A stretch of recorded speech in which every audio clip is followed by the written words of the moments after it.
warahmatullahi wabarakatuh. Alhamdulillah, assalatu wassalamu ala rasulillah alladzi la nabiyya ba'dah, amma ba'd. Sahabat Patayat yang saya cintai, hadirin sekalian rahimakumullah. Alhamdulillah, saat ini kita berada di penghujung Ramadan 1447 Hijriah 2026 Masehi. Dengan hampir berakhirnya Ramadan ini, satu kondisi kita harus bersyukur, ucapkan alhamdulillah, sebab Allah Subhanahu wa taala masih mengkaruniakan kenikmatan kepada kita untuk menuntaskan Ramadan ini sukses tanpa ekses.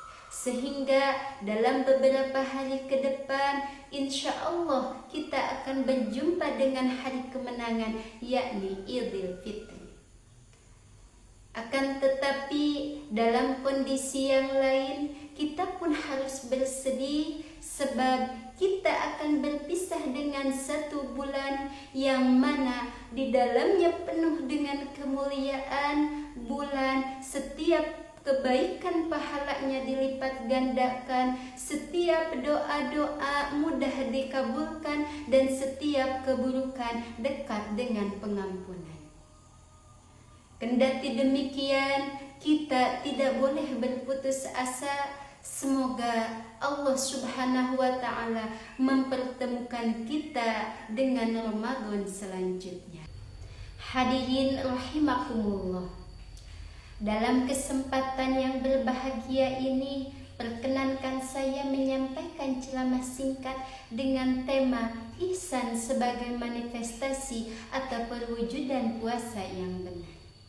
Sebagai seorang mukmin, perlu kita pahami bersama bahwa dalam mencapai derajat mukmin yang bertakwa, mukmin yang ikhlas, dan mukmin yang berakhlak mulia, hendaknya kita menyeimbangkan tiga pilar utama ajaran Islam, yakni iman, Islam, dan ihsan. Iman sebagai pondasi yang harus tertanam kuat dalam hati yang mencakup 6 rukun iman. Islam sebagai penyerahan diri yang dibuktikan dengan ketaatan lahiriah menuntaskan syariat Allah yang diwujudkan dalam 5 rukun Islam. Sedangkan ihsan sebagai penyempurnaan atau puncak kesadaran spiritual, yakni beribadah kepada Allah seakan-akan kita melihatnya.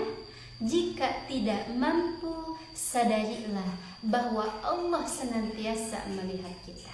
Sebagaimana dalam hadis Nabi yang diriwayatkan oleh Imam Muslim, "Anta'budallah ka'annaka tarahu, fa in lam takun tarahu fa innahu yaraka." Berdasarkan definisi tersebut, dapat kita pahami bahwa ihsan itu melakukan segala sesuatu yang bernilai ibadah semata-mata hanya mengharap ridho Allah Subhanahu wa ta'ala. Sehingga apabila ibadah kita telah sampai pada tingkat ihsan, itu tandanya kita telah mencapai maqam muraqabah, yakni merasa diri dilihat oleh Allah, atau bahkan makom yang lebih tinggi lagi, yaitu makom musyahadah, di mana kita beribadah seakan-akan melihat Allah tanpa ada batas. Bila dilihat dari sisi bahasa, ihsan itu bisa diartikan sebagai berbuat baik. Sebagai landasan dalam amaliyahnya, kita perdengarkan firman Allah Subhanahu wa taala, A'udzu billahi minasyaitonir rajim. Bismillahirrahmanirrahim. Wa ahsin kama ahsanallahu ilaik. Dan berbuat baiklah kamu sebagaimana Allah berbuat baik kepadamu. Sekiranya Allah karuniakan kenikmatan kepada kita dan kita merasakan hal itu enak, maka kita pun diperintah untuk berbuat baik kepada orang lain, karena orang lain pun akan merasakan kenikmatan tersebut. Hadirin rahimakumullah, Nabi Shallallahu Alaihi Wasallam bersabda dalam hadisnya yang diriwayatkan oleh Imam Muslim, Innallaha katabal ihsanu ala kulli syai'in. Sesungguhnya Allah menempatkan ihsan dalam setiap perkara.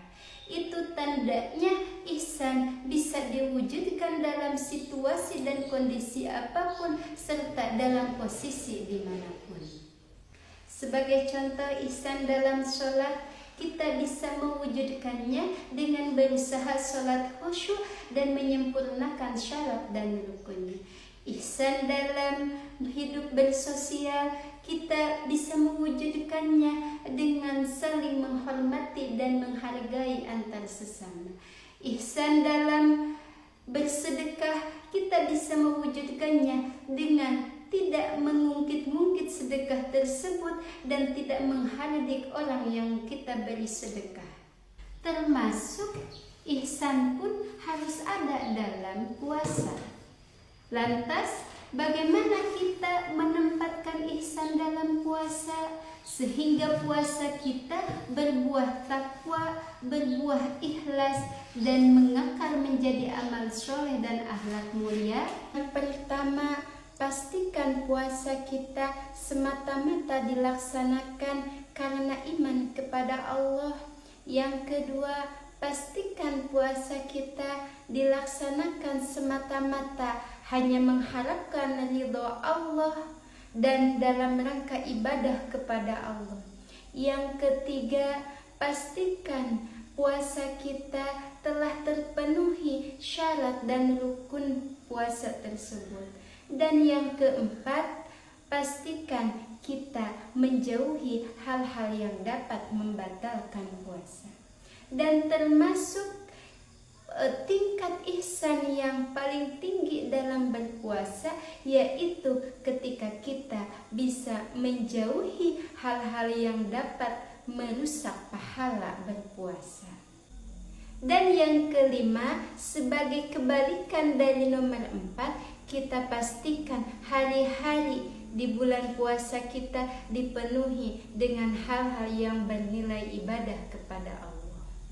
Hadirin rahimakumullah, sekian yang dapat saya sampaikan. Mohon maaf atas kekurangannya.